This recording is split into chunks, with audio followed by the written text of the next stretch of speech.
तो आज का जो हमारा टॉपिक है वो बेसिकली है CRO का। ये उसी से अगला टॉपिक आता है, इलेक्ट्रॉन गन के साथ ये एक अटैच टॉपिक है। तो CRO बेसिकली स्टैंड करती है कैथोड रे ऑस्किलोस्कोप।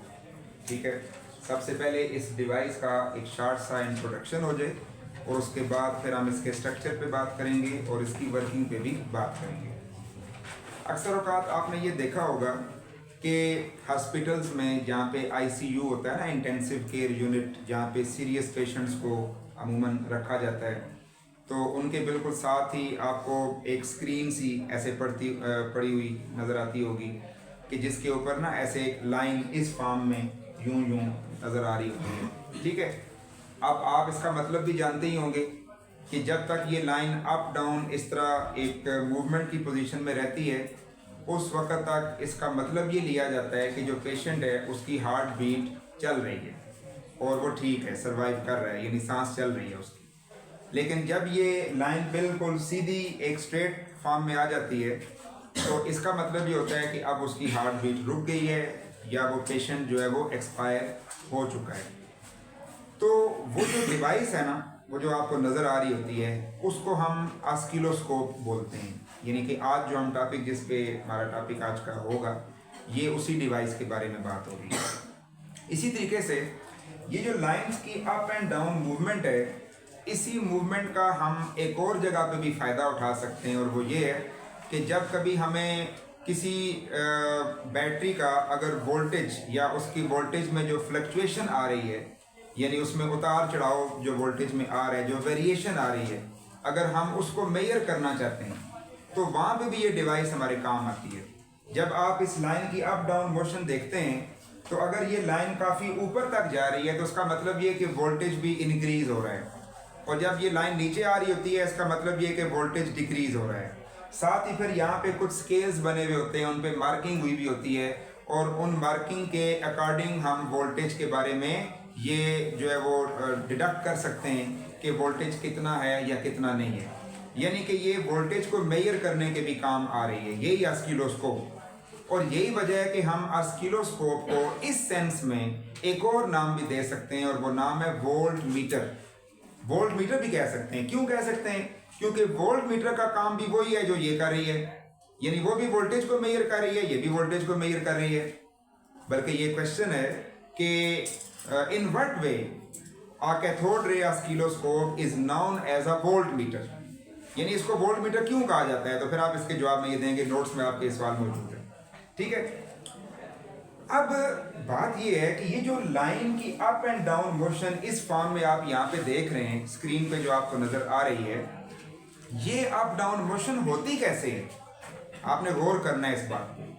असल में ये जो अप डाउन मोशन आपको लग रही है जैसे एक लकीर है जो ऊपर नीचे ऐसे जा रही है, ऐसे हमें महसूस हो रहा है, लेकिन दर हकीकत ये लकीर नहीं है, बल्कि ये एक छोटा सा स्पॉट है, एक रोशनी का एक छोटा सा डॉट है। जैसे वो लेज़र लाइट का आप रेड सा स्पॉट दीवार पे डालते हैं, आपको नज़र आता है, ये उस तरह का एक छोटा सा स्पॉट है जो बड़ी स्पीड से, बहुत तेज़ी से जब वो ऊपर नीचे मूवमेंट करता है और साथ आगे भी मूवमेंट करता है, डबल डबल मूवमेंट होती है, हॉरिजॉन्टल लेवल पे भी और वर्टिकल लेवल पे भी, तो फिर हमें ऐसा लगता है जैसे वो एक लकीर है जो ऊपर नीचे भी हो रही है और आगे भी जा रही है।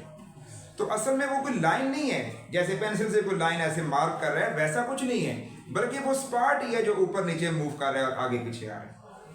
ये बिल्कुल ऐसे है जैसे आप एक लेज़र वो बच्चों की उठाए ना, तो अगर आप उसको दीवार पे ऐसे लगाएंगे तो दीवार पे अगर आप उसको स्पीड से ऊपर नीचे ऐसे मोशन दें तो बाहर से कोई आने वाला शख्स जब फर्स्ट लुक में उसको देखेगा ना, तो उसको ये गुमान होगा जैसे कोई दीवार के ऊपर लकीर ऐसे ऊपर नीचे हो रही है। हालांकि आपको पता है वो लकीर तो थी नहीं, वो क्या था? वो एक छोटा सा स्पॉट था जो ऊपर नीचे मूव कर रहा था। बात समझ में आ गई कि नहीं आई? इधर भी वही केस है। अब ये स्पॉट ऊपर नीचे मूव करता कैसे है, इस बारे में बात होगी। यानी ऑस्किलोस्कोप की जो वर्किंग है वो इस पॉइंट पे फोकस होती है कि वो जो स्पॉट है वो ऊपर नीचे मूव करेगा कैसे, उसको हमने यहाँ पे अंडरस्टैंड करना है। बाकी आपको इसका इंट्रोडक्शन तो समझ में आ गया होगा। ठीक है, तो चलिए हम स्टार्ट करते हैं। ये जो ऑस्किलोस्कोप है, असल में ये ऑसिलोस्कोप, इसमें मुख्तलिफ पार्ट्स हैं जो कोऑर्डिनेशन से काम करते हैं, मिलजुल के काम करते हैं। कौन कौन से पार्ट्स हैं? सबसे पहले जी हमारे पास ये इसका फर्स्ट पार्ट आता है जो कि एक 6 वोल्ट की बैटरी है, इसके साथ अटैच हुई भी है, और इसके साथ ये एक एफ का मतलब क्या होता है? फिलामेंट। ये टंगस्टन का फिलामेंट यहाँ पे लगाया गया है, ठीक है। उसके बाद ये जो नेक्स्ट पार्ट है वो इसका ये इलेक्ट्रॉन गन है, फिर ये ग्रिड है, फिर ये डिफ्लेक्शन प्लेट्स हैं जो 2 तरह की होती हैं, एक्स और वाई। उसके बाद आगे ये फ्लोरेसेंट स्क्रीन है जिस पे वो स्पॉट आपको नज़र आता है। अमूमन जब आप ऑसिलोस्कोप को देखते हैं तो आपको ये स्क्रीन सामने से नज़र आ रही होती है। ये जो पीछे वाला तमाम सिस्टम है ये सारा हाइड होता है हमसे, वो हमें बाहर से नज़र नहीं आता, हमें सिर्फ स्क्रीन नज़र आ रही होती है, और उसके ऊपर वो स्पॉट या ऊपर नीचे उसकी मूवमेंट ये हमें दिखाई दे रही होती है, ठीक है। तो बाकी जो है वो उसके अंदर होता है, सिस्टम के अंदर। अच्छा, अब हम देखते हैं कि ये सारे हिस्से कैसे काम करते हैं। अब आपने ज़रा थोड़ा सा अटेंटिव हो जाना है और इसको तवज्जो से देखना है कि ये काम कैसे हो रहा है। फर्स्ट ऑफ ऑल आप ये देखें, 6 वोल्ट की बैटरी है जिसके साथ एक टंगस्टन फिलामेंट लगा हुआ है, ठीक है। जब आप इस बैटरी को ऑन करते हैं तो इस फिलामेंट में से करंट पास होता है, ठीक है। जब ये करंट पास होगा तो ये हीट अप होना शुरू हो जाएगी। जब ये हीट अप होगी तो फिर उसके बाद क्या होगा आप बताएं ज़रा? थर्मोनिक एमिशन स्टार्ट हो जाएगी, यानी कि इसमें से इलेक्ट्रॉन्स जो हैं वो एमिट होना शुरू हो जाएंगे, और ये प्रोसेस कौन सा चल रहा है? थर्मोनिक एमिशन, ठीक है। थर्मोनिक एमिशन के बाद ये जो अगला पार्ट है ये वाला, इसको हम बोलते हैं ग्रिड। इसका नाम क्या होता है? ग्रिड। अब देखिए ये ग्रिड बड़ी अहम चीज़ है, इसका बड़ा ख़ास काम है, तवज्जो से आपने यहाँ पे सुनना है। ग्रिड असल में नेगेटिव पोटेंशियल के साथ कनेक्टेड होता है, यानी ग्रिड के ऊपर नेगेटिव चार्ज होता है। पहली बात याद रखें, ग्रिड के ऊपर कौन सा चार्ज है? Negative charge. अब पीछे से जब इलेक्ट्रॉन इस ग्रिड के करीब आएंगे तो ये ग्रिड क्या करेगा? ये उन इलेक्ट्रॉन्स को रिपेल बैक कर देगा, वेलकम नहीं करेगा, रिपेल करेगा। क्यों? क्योंकि इलेक्ट्रॉन पे भी नेगेटिव चार्ज है और ग्रिड पे भी कौन सा चार्ज है? नेगेटिव है। तो जब इलेक्ट्रॉन यहाँ पे आएंगे, इसके करीब आएंगे, तो ये उनको वापस भेजेगा, रिपेल करेगा। अगर ऐसा हो कि जब ये इलेक्ट्रॉन्स को रिपेल करेगा तो इसका रिजल्ट क्या निकलेगा कि बहुत सारे इलेक्ट्रॉन वापस चले जाएंगे और कुछ इलेक्ट्रॉन, फ्यूअर इलेक्ट्रॉन, थोड़ी सी तादाद में जो ज्यादा एनर्जेटिक होंगे, वो यहां से इस ग्रिड में से पास होके आगे चले जाएंगे। यानी ज्यादातर इलेक्ट्रॉन को ग्रिड वापस भेज देगा रिपल्जन की वजह से, और कुछ इलेक्ट्रॉन होंगे जो थोड़ा आगे चले जाएंगे। अच्छा, अब आप मुझे एक बात बताएं, अगर मैं ग्रिड का नेगेटिव चार्ज थोड़ा सा कम कर दूं, ग्रिड के ऊपर जो नेगेटिव चार्ज है वो थोड़ा सा कम कर दूं, अब क्या होगा? अब इलेक्ट्रॉन ज्यादा मिकदार में आगे जाएंगे या कम मिकदार में जाएंगे? ज्यादा। क्यों? क्योंकि जब उसका नेगेटिव चार्ज हमने कम कर दिया है तो वो कुछ इलेक्ट्रॉन को वापस भेजेगा, यानी रिपल्जन उसकी वीक हो जाएगी ना, थोड़े से इलेक्ट्रॉन वापस भेजेगा और ज्यादातर इलेक्ट्रॉन आगे चले जाएंगे। क्या ख्याल है आपका? इसी तरह अगर मैं ग्रिड का नेगेटिव चार्ज ज्यादा कर दूं, बढ़ा दूं, अब क्या होना चाहिए? अब ज्यादा इलेक्ट्रॉन वापस चले जाएंगे और थोड़े से इलेक्ट्रॉन होंगे वो थोड़े से आगे जाएंगे। अच्छा, अब बात यह है कि जब इलेक्ट्रॉन ज्यादा आगे जाते हैं ना तो आगे क्या होता है? स्क्रीन पे क्या होता है? इधर देखें जरा, स्पॉट। ये जो स्पॉट है ये डार्क बनता है, यानी कि ज्यादा रोशन होता है, ब्राइट होता है अगर ज्यादा इलेक्ट्रॉन आगे जाएं तो, और अगर कम इलेक्ट्रॉन जाएं तो फिर क्या होगा? ये जो स्पॉट है ये बिल्कुल एक लाइटर सा, डिम सा, धुंधला सा बनेगा। क्या हम ये कह सकते हैं कि ये जो ग्रिड है ये उस स्पॉट की ब्राइटनेस को असल में कंट्रोल कर रहा है? क्या ख्याल है आपका? ग्रिड ही कंट्रोल कर रहा है ना। अब ये आपसे सवाल करें अगर कि how can we increase the brightness of the spot on the screen? By decreasing the negative charge on the grid. और फिर से एक्सप्लेन भी करें कि जब हम नेगेटिव चार्ज ग्रिड का कम कर देंगे तो बहुत थोड़े से इलेक्ट्रॉन जो हैं वो वापस जाएंगे और मैक्सिमम इलेक्ट्रॉन आगे चले जाएंगे स्क्रीन पे। तो इस तरह के सवाल आते हैं। ओके, ग्रिड का आपको फंक्शन समझ में आ गया, ब्राइटनेस कैसे कंट्रोल करता है ये आपको समझ में आ गया। आगे चलते हैं जी। अब ये आगे इलेक्ट्रॉन गन है, जो कि आपने वो हायर एनोड के बारे में पढ़ा हुआ था कि इसके ऊपर काफ़ी हैवी मिकदार में पॉजिटिव चार्ज होता है। जो इलेक्ट्रॉन ग्रिड में से पास हो जाते हैं, आगे चले जाते हैं, उनको इलेक्ट्रॉन गन का जो हाई पॉजिटिव चार्ज है ये वेलकम करता है, उनको अट्रैक्शन देता है, जिसकी वजह से वो इलेक्ट्रॉन काफ़ी स्पीड से एक्सेलरेट होके इस गन में से निकलते हैं in the form of a beam. In the form of a beam. वो आपको इलेक्ट्रॉन गन में सारी बात समझाई थी कि जब इलेक्ट्रॉन पीछे से स्पीड से आते हैं ना, तो जब वो वहां से बाहर निकलेंगे तो वो एक बीम की शक्ल में बाहर निकलेंगे। वो पानी वाली मिसाल है, अगर पीछे से पानी प्रेशर से आ रहा हो, आगे आप उंगली रख दें तो जैसी उंगली उठाएंगे तो एक वो बीम की शक्ल में पानी बाहर निकलेगा, क्योंकि पीछे अगर पीछे से स्पीड ही उसकी कम होगी तो फिर ऐसा नहीं हो सकता। तो उसकी स्पीड बनाने के लिए ना हमने क्या किया कि हमने इस एनोड को एक पॉजिटिव चार्ज दे दिया, इसीलिए इसको हाई एनोड बोलते हैं। तो इसकी वजह से इलेक्ट्रॉन बीम जो है वो आगे बन जाती है। यहाँ से आप बीम आगे जा रही है। समझ आ रही है बात यहाँ तक? आप जरा आप और अटेंटिव हो जाए। अब आती हैं आगे डिफ्लेक्शन प्लेट्स। असल में जो डिफ्लेक्शन प्लेट्स है ना, इनका काम बड़ा खास है। इनका काम ये है कि ये स्पार्ट की अप डाउन और टू एंड फ्रो, आगे और पीछे की मोशन को कंट्रोल करती हैं। डिफ्लेक्शन प्लेट्स का ये काम है। कैसे कंट्रोल करती हैं जरा देखें। सबसे पहले जो प्लेट्स हैं ये ऊपर नीचे पड़ी हुई है। देखें, एक प्लेट ऊपर है, एक नीचे है, इनके बीच में से बीम निकलेगी, बीच में से इनके बीम पास होगी। अच्छा, अब ऊपर वाली प्लेट के ऊपर होता है पॉजिटिव चार्ज, नीचे वाली प्लेट के ऊपर होता है नेगेटिव चार्ज।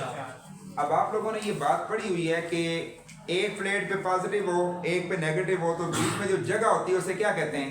Electric field. और फिर ये भी आपने पिछले टॉपिक में पढ़ा हुआ है कि जब इलेक्ट्रॉन बीम इलेक्ट्रिक फील्ड में से पास होती है तो वो किस तरफ बेंडिंग शो करती है? तो अब ये पॉजिटिव प्लेट वाली साइड पे ये इलेक्ट्रॉन बीम बेंड होगी। जितना ज्यादा पॉजिटिव चार्ज उस ऊपर वाली प्लेट पे रखेंगे उतनी ये बीम ज्यादा ऊपर जाएगी और उतना ये स्पॉट भी यहां से ऊपर मूव करेगा। तो समझ आई नहीं आई? सुना है गौर से? अगर इस ऊपर वाली प्लेट का पॉजिटिव चार्ज ज्यादा हुआ तो इलेक्ट्रॉन बीम भी ज्यादा अपवर्ड मूव करेगी। उधर से स्पॉट किधर जाएगा? क्योंकि स्पॉट तो इलेक्ट्रॉन से ही बन रहा है ना, तो स्पॉट किधर मूव करेगा? ऊपर। अगर मुझे स्पॉट को नीचे लाना है तो क्या करूंगा? प्लेट्स को ऊपर नीचे करना नहीं, प्लेट्स यहीं रहेंगी, प्लेट ही लानी है आपने उसका पॉजिटिव और नेगेटिव चार्ज को डिक्रीज कर लेना है। अच्छा, ये हमारे कंट्रोल में होती है चीज, या हमारे कंट्रोल में होती है या कंप्यूटर सॉफ्टवेयर के कंट्रोल में होती है। ऑटोमेटिकली वो charge according to the requirement increase भी होता है, डिक्रीज भी होता है। ठीक है, तो जब ये पॉजिटिव चार्ज इंक्रीज होगा तो वो स्पॉट ज्यादा ऊपर मूव करेगा।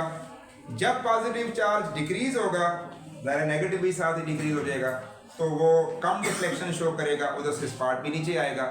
अब अगर मैं इसको increase decrease increase decrease increase decrease तेजी से करता जाऊं, उधर से स्पॉट क्या करेगा? ऊपर नीचे ऊपर नीचे ऊपर नीचे मूव करेगा। जब वो स्पीड से मूव करेगा तो वही शेप बनेगी जो मैंने आपको शुरू में बताई थी। इसलिए इसको वाई प्लेट्स का नाम दिया गया है।